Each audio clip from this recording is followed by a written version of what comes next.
You better love me again.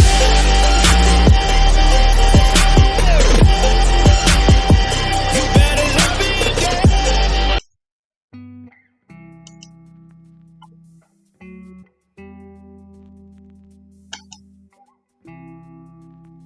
Hello दोस्तों, स्वागत है आपका एमपीजीके विथ होम में।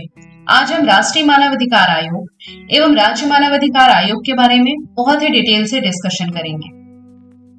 जैसे कि हमारी प्रकृति है, सबसे पहले हम बात करते हैं परिचय की, उसके बाद लगाते हैं बहुत से क्वेश्चन और उसके बाद देखते हैं महत्वपूर्ण बिंदुओं को और फिर जाते हैं समाप्ति की ओर। तो देखते हैं हमारे परिचय को। मानवाधिकार संरक्षण अधिनियम 1993 की धारा 3 के अनुसार केंद्र सरकार एक निकाय का गठन करेगी जिसका नाम मानवाधिकार आयोग होगा। इस प्रकार केंद्र सरकार ने अपनी शक्तियों का प्रयोग करते हुए 12 अक्टूबर 1993 को राष्ट्रीय मानवाधिकार आयोग का गठन किया। दोस्तों, यहाँ से किस तरीके से प्रश्न आ सकते हैं उनके बारे में हम एक बार देख लेते हैं। पहला प्रश्न, राष्ट्रीय मानवाधिकार आयोग की प्रकृति कैसी है?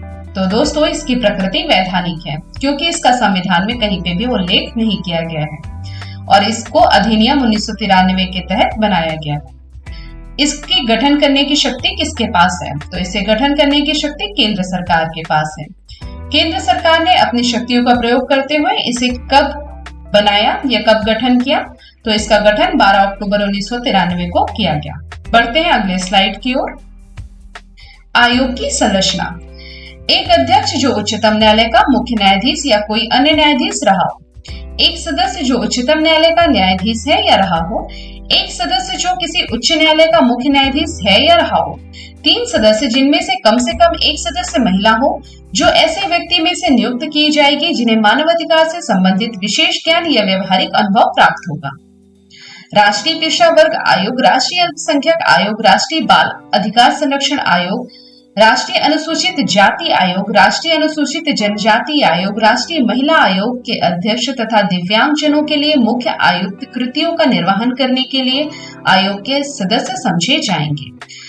सरल भाषा में आपको मैं अगर संरचना समझाना चाहूँ तो दोस्तों, यह संरचना 13 सदस्यीय संरचना है जिसमें कि एक अध्यक्ष होंगे और 12 सदस्य होंगे, जिसमें 2 न्यायिक सदस्य होंगे और 3 इसमें अनुभवी सदस्य होंगे। उन 3 अनुभवी सदस्यों में से एक महिला का होना बहुत ही जरूरी होगा। इसमें 7 पदेन सदस्य होंगे और वो 7 पदेन सदस्यों के नाम इस पॉइंट नंबर 5 में डिनोटेड है। अगला है, एक महासचिव होगा जो आयोग का मुख्य कार्यपालक अधिकारी होगा। वह आयोग के अध्यक्ष के नियंत्रण के अधीन रहते हुए सभी वित्तीय एवं प्रशासनिक शक्तियों का प्रयोग करेगा। आयोग के अध्यक्ष की और सदस्यों की नियुक्ति राष्ट्रपति अपने हस्ताक्षर और मुद्रा सहित अधिपत्र द्वारा अध्यक्ष व सदस्यों की नियुक्ति करेगा, परंतु ऐसे सदस्यों की नियुक्ति एक समिति की सिफारिश के द्वारा की जाएगी जो इस प्रकार बनी होगी। प्रधानमंत्री अध्यक्ष होंगे और इनमें से सदस्य कौन कौन होंगे? लोकसभा का अध्यक्ष, भारत सरकार के गृह मंत्रालय का भार साधक मंत्री, लोकसभा में विपक्ष का नेता, राज्यसभा में विपक्ष का नेता, राज्यसभा में उपसभापति, ये सभी सदस्य होंगे और इसके अध्यक्ष प्रधानमंत्री होंगे। अध्यक्ष और सदस्यों का त्यागपत्र और हटाया जाना। अध्यक्ष या कोई सदस्य राष्ट्रपति को संबोधित कर अपने हस्ताक्षर सहित लिखित सूचना द्वारा पद को त्याग कर सकते हैं। अध्यक्ष एवं सदस्य को राष्ट्रपति द्वारा साबित कदाचार के आधार पर भी हटाया जा सकता है, लेकिन साबित कदाचार की जांच उच्चतम न्यायालय के द्वारा की जाएगी। राष्ट्रपति निम्न आधारों पर भी अध्यक्ष एवं सदस्यों को हटा सकता है। दिवालिया या न्याय निर्णीत होने पर, मानसिक या शारीरिक कमियों के कारण पद पर बने रहने के अयोग्य हो, किसी ऐसे अपराध के लिए दोषी सिद्ध ठहराया गया हो और कारावास से दंडित किया गया हो जिससे राष्ट्रपति की राय में नैतिक पतन वाला हो। सदस्यों की पदावधि। राष्ट्रीय मानवाधिकार आयोग के अध्यक्ष एवं सदस्य 3 वर्ष एवं 70 वर्ष की आयु इनमें से जो भी पहले पूर्ण हो अपना पद छोड़ेगा। इसका सीधा सा मतलब यह है कि अगर वह 70 वर्ष की आयु पूर्ण कर चुका है, लेकिन भले उसे अपना कार्य करते हुए 2 वर्ष ही हुआ है या 1 वर्ष ही हुआ है, उसे अपना पद छोड़ना पड़ेगा। अध्यक्ष या कोई सदस्य अपने पद पर न रहने पर भारत सरकार के अधीन या किसी राज्य सरकार के अधीन किसी भी और नियोजन का पात्र नहीं होगा। मतलब कि वह जब अपने पद को छोड़ देगा तो वह किसी भारत सरकार या किसी राज्य सरकार के अधीन किसी भी नियोजन के पात्र नहीं रहेगा।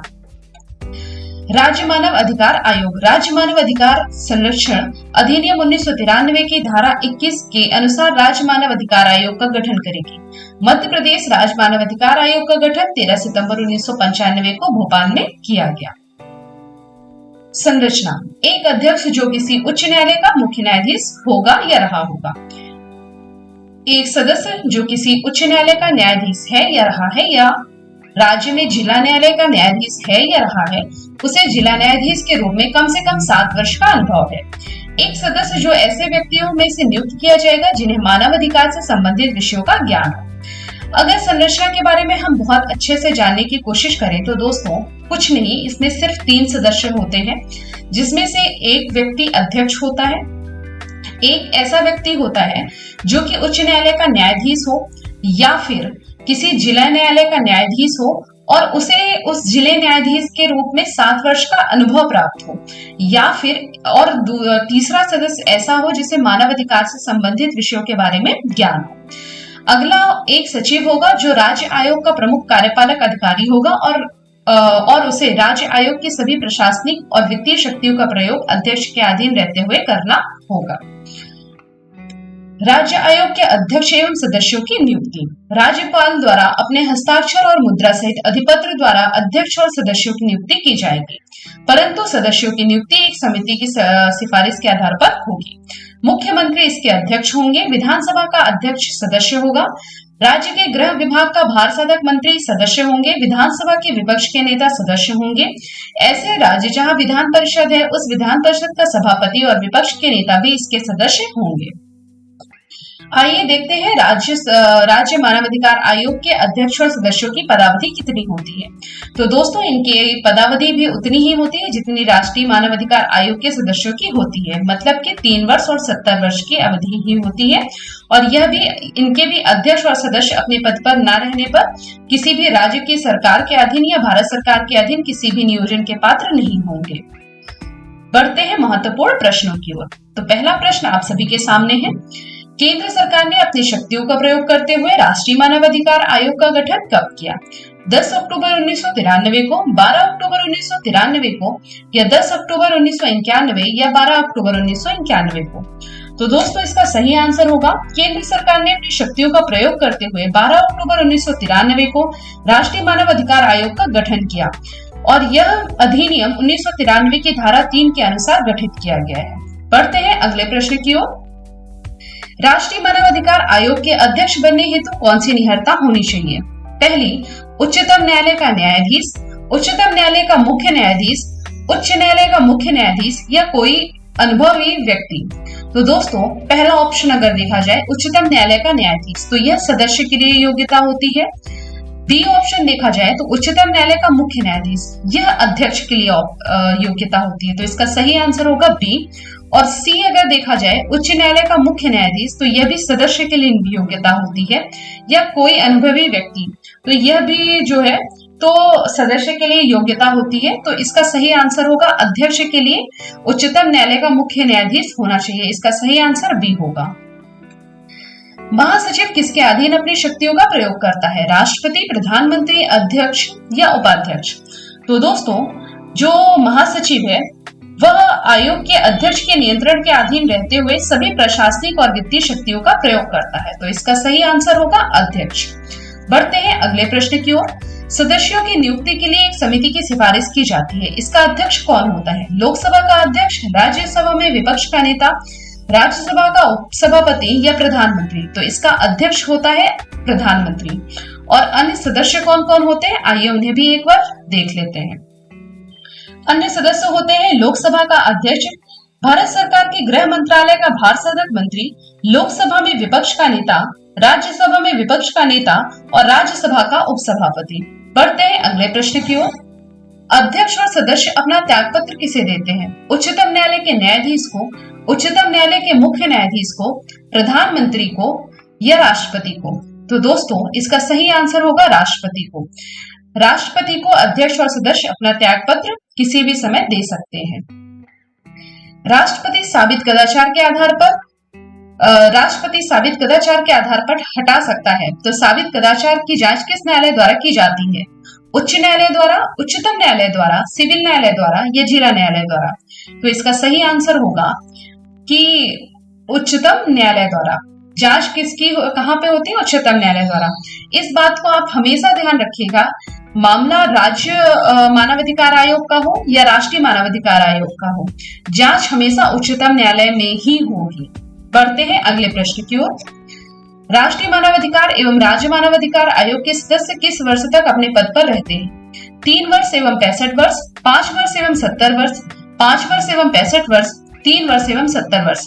तो इसका सही आंसर होगा राष्ट्रीय मानवाधिकार एवं राज्य मानवाधिकार आयोग के सदस्य अपने पद पर 3 वर्ष या 70 वर्ष की उम्र तक रहते हैं। यदि मानवाधिकार के अतिक्रमण की कोई बात किसी न्यायालय के समक्ष लंबित है तो उस न्यायालय की अनुमति के बाद जांच करेगा, स्वयं से जांच करेगा, न्यायालय की अनुमति के बिना जांच करेगा, उपरोक्त सभी। तो दोस्तों यदि मानवाधिकारों के अतिक्रमण का कोई बात किसी न्यायालय के समक्ष लंबित है तो उस न्यायालय की अनुमति के बाद ही यह जांच करेगा। अगला प्रश्न है, किसी जेल या कोई अन्य संस्था जहां व्यक्ति को उपचार सुधार हेतु रखा गया है, किसकी अनुमति प्राप्त करके जांच करेगा? राष्ट्रपति, राज्य सरकार, मुख्यमंत्री या केंद्र सरकार? तो इसका सही आंसर होगा राज्य सरकार की अनुमति के पश्चात किसी जेल या कोई अन्य संस्था जहां व्यक्ति को उपचार सुधार या संरक्षण के लिए रखा जाता है वहां भी जांच करेगा और सरकार से सिफारिश करेगा अगर वहां पे कोई भी त्रुटि या कमी उसको दिखाई देती है तो। बढ़ते हैं अगले प्रश्न की ओर। राष्ट्रीय मानवाधिकार आयोग के प्रथम अध्यक्ष कौन थे? पी नरहरि राव, बसंत पयासी, रंगनाथ मिश्रा या कृष्ण पटेल? तो इसका सही आंसर होगा रंगनाथ मिश्रा। अगला प्रश्न है, मानवाधिकार के उल्लंघन की जांच करते समय मानवाधिकार आयोग के पास किस न्यायालय की शक्ति होती है? उच्चतम न्यायालय, उच्च न्यायालय, जिला न्यायालय या सिविल न्यायालय? तो इसका सही आंसर होगा सिविल न्यायालय। अगला प्रश्न है, राज्य मानवाधिकार आयोग का गठन किस अधिनियम के द्वारा किया गया? अधिनियम 1993 की धारा 21, अधिनियम 1993 की धारा 3, अधिनियम 1991 की धारा 21, अधिनियम 1991 की धारा 3? तो दोस्तों इसका सही आंसर है राज्य सरकार द्वारा मानवाधिकार संरक्षण अधिनियम 1993 की धारा 21 के अनुसार राज्य मानवाधिकार आयोग का गठन किया गया और यह कब किया गया? 13 सितंबर 1995 को किया गया। बढ़ते हैं अगले प्रश्न की ओर। राज्य मानव अधिकार आयोग की संरचना में कुल कितने सदस्य हैं? 1 सदस्य, 2 सदस्य, 3 सदस्य या 4 सदस्य? तो मैंने आपको पहले ही बता चुका है कि इसमें अध्यक्ष सहित 3 सदस्य हैं। एक अध्यक्ष है जो कि उच्च न्यायालय के मुख्य न्यायमूर्ति है, एक सदस्य है जो किसी उच्च न्यायालय के न्यायाधीश हैं या रहे हैं या जिला न्यायालय के न्यायाधीश हैं या रहे हैं और उन्हें उस जिला न्यायाधीश के रूप में काम करते हुए कम से कम 7 वर्ष का अनुभव प्राप्त हो, और एक सदस्य जो कि इस विषय के बारे में उन्हें व्यवहारिक अनुभव प्राप्त हो। बढ़ते हैं अगले प्रश्न की ओर। राज्यपाल अपने हस्ताक्षर से सदस्यों की नियुक्ति करेगा, लेकिन इसके लिए एक समिति की सिफारिश की जाएगी। इसका अध्यक्ष कौन होगा? राज्यपाल, मुख्यमंत्री, राज्य के विधान विभाग का भार साधक मंत्री, विधानसभा का अध्यक्ष? तो इसका सही आंसर होगा मुख्यमंत्री। तो इसके सदस्य कौन कौन होंगे? विधानसभा का अध्यक्ष, राज्य के गृह विभाग का भार साधक मंत्री, विधानसभा के विपक्ष का नेता और ऐसे राज्य जहां पर विधान परिषद है उस विधान परिषद का सभापति और विपक्ष का नेता इसके सदस्य होंगे। बढ़ते हैं अगले प्रश्न की ओर।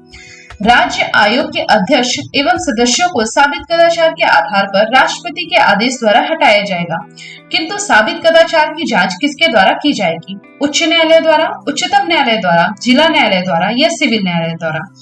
तो दोस्तों ये बहुत ट्रिकी क्वेश्चन है, इसको हमेशा याद रखिएगा कि राज्य भले ही बात राज्य आयोग की हो, राज्य मानव आयोग की हो, लेकिन जांच हमेशा उच्चतम न्यायालय करेगा। अगर वहां पे बात साबित कदाचार की हो तो वो उच्च न्यायालय द्वारा नहीं किया जाएगा, हमेशा सुप्रीम कोर्ट द्वारा ही किया जाएगा।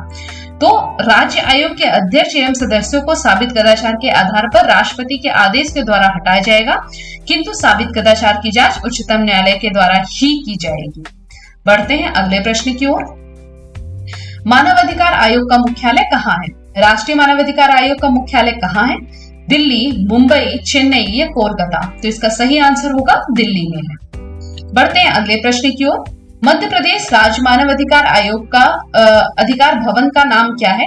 वल्लभ भवन, मिंटो भवन, पर्यावास भवन या इंदिरा गांधी भवन? तो इसका सही आंसर होगा पर्यावास भवन। अगला प्रश्न है, मध्य प्रदेश मानवाधिकार आयोग का ध्येय वाक्य क्या है? हम सब बराबर, बराबर की सहभागिता, हम सब बराबर, बराबर हमारे अधिकार, इनमें से कोई नहीं। तो दोस्तों इसका ध्येय वाक्य है हम सब बराबर, बराबर हमारे अधिकार। बढ़ते हैं अगले प्रश्न की ओर। मध्य प्रदेश राज्य मानव अधिकार आयोग का मुख्यालय कहाँ है? ग्वालियर, जबलपुर, इंदौर या भोपाल? तो इसका सही आंसर है भोपाल। अगला प्रश्न है, राष्ट्रीय मानव अधिकार आयोग के वर्तमान अध्यक्ष कौन है? राजीव कुमार, अमिताभ जोशी, एच.एल. दत्तू, पी.के. यादव? तो इसका सही आंसर होगा एच.एल. दत्तू। देखते हैं दोस्तों, ये अभी तक जितने भी आपने प्रश्न लगाए उसके ये महत्वपूर्ण उत्तर है, आप इनको देख सकते हैं। आते हैं महत्वपूर्ण बिंदुओं की तरफ। राष्ट्रीय मानव अधिकार आयोग का गठन पेरिस सिद्धांतों के अनुसार है, जिसे अक्टूबर 1991 में पेरिस में अंगीकृत किया गया था। राष्ट्रीय मानव अधिकार आयोग अपने वार्षिक प्रतिवेदन केंद्र सरकार को सौंपते हैं। मानव अधिकार आयोग के अध्यक्ष एवं सदस्य भारतीय दंड संहिता की धारा 21 के तहत लोक सेवक समझे जाते हैं। अध्यक्ष की मृत्यु एवं अध्यक्ष के पद त्याग करने पर राष्ट्रपति किसी भी सदस्य को अध्यक्ष के रूप में कार्य करने के लिए नियुक्त कर सकते हैं। वर्तमान राज्य मानव अधिकार आयोग के अध्यक्ष नरेंद्र कुमार जैन हैं। यानी वर्तमान में मध्य प्रदेश राज्य मानव अधिकार आयोग के अध्यक्ष कौन है दोस्तों? नरेंद्र कुमार जैन है। राज्य आयोग का सचिव राज्य सरकार के सचिव रैंक की पंक्ति का अधिकारी होता है। आयोग का मुख्यालय वैसे तो दिल्ली है, किंतु आयोग केंद्र सरकार के पूर्व अनुमोदन से भारत के अन्य स्थानों पर कार्यालय स्थापित कर सकेगा।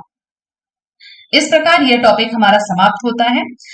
मुझे पता है कुछ जगह सिली मिस्टेक हो जाती है, उसके लिए मैं आपसे बहुत बहुत माफी मांगना चाहूंगी।